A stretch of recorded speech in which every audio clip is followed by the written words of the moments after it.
परिवर्तन पछाडि सबै ठाउँहरूको नाम परिवर्तन भयो, मतलब एयरपोर्टहरूका नाम भयो। त्यो सिंहदरबार हामीसँग सिंह छ, हामीसँग सिंह छैन। त्यो सिंहदरबार भन्ने चिजको नाम चाहिँ परिवर्तन भएन।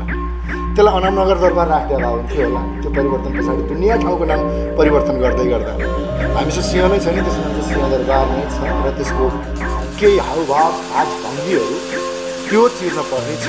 धेरै फुर्ती कसैले नलाए हुन्छ, धेरै थुतुनो कसैले नचलाए हुन्छ। यो जुन प्रधानमन्त्री तथा मन्त्री परिषदको कार्यालय आजभन्दा 122 वर्ष अगाडि 1960 सालमा त्यति बेला श्री चन्द्र शमशेर जबराले बनाएका थिए।